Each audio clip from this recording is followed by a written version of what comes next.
1961 সালে চট্টগ্রামের সীতাকুণ্ডের ফৌজদারহাটের 55 একর জায়গায় যাত্রা শুরু করে জলিল টেক্সটাইল। সুতা ও কাপড় উৎপাদনে সুনাম ছিল প্রতিষ্ঠানটির। তবে দীর্ঘদিন লোকসান গুনতে গুনতে 2004 সালে পুরোপুরি বন্ধ হয়ে যায় এটি। এরপর নানা প্রক্রিয়া শেষে এবার নতুন পর্যায়ে ফিরছে জলিল টেক্সটাইলের এ বিশাল জমি। এখানে গড়ে উঠবে আধুনিক সমরাস্ত্র তৈরির কারখানা। জমি হস্তান্তর উপলক্ষে বৃহস্পতিবার জলিল টেক্সটাইল প্রাঙ্গণে চুক্তি হয় বাণিজ্য মন্ত্রণালয় ও বাংলাদেশ অর্ডিন্যান্স ফ্যাক্টরি BOF এর মধ্যে। অনুষ্ঠানে প্রধান অতিথির বক্তব্যে বাণিজ্যমন্ত্রী বলেন, এখানে তুলনামূলক কম খরচে ড্রোন সহ আধুনিক নানা সমরাস্ত্র তৈরির সুযোগ থাকছে। আমরা চাই আমাদের সব ধরনের পণ্য বাইরের পৃথিবীতে সমাদৃত হবে।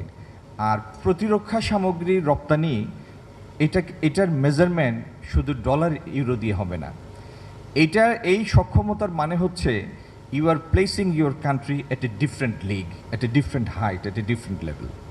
শুধু দেশের চাহিদা পূরণ নয়, ভবিষ্যতে উৎপাদিত সমরাস্ত্র রপ্তানির লক্ষ্য আছে জানিয়ে সেনাপ্রধান জেনারেল ওয়াকারুজ্জামান বলেন, সমরাস্ত্র কারখানায় কর্মসংস্থান বাড়ার পাশাপাশি রপ্তানি থেকে আসতে পারে বৈদেশিক মুদ্রা।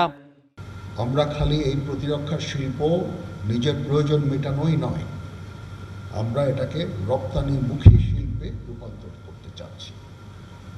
এবং এই যে যত লোক এখান থেকে ছাঁটাই হয়ে চলে গেছে, তার দ্বিগুণ তিনগুণ লোক এর কর্মসংস্থান এখানে হবে।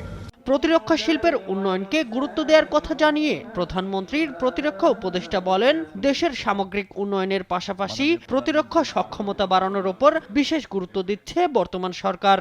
আমাদের যে নির্বাচনী ইশতেহার ছিল তার মধ্যে প্রতিরক্ষা শিল্প গঠনের ব্যাপারে আমরা জাতির কাছে দায়বদ্ধ এবং এই প্রতিরক্ষা ইন্ডাস্ট্রি ডেভেলপমেন্ট করার জন্য প্রথম উদ্যোগ বলা যায় আমাদের এই জলিল টেক্সটাইল মিলের জায়গাকে আমাদের বাংলাদেশ সেনাবাহিনীর নিকট হস্তান্তর করা।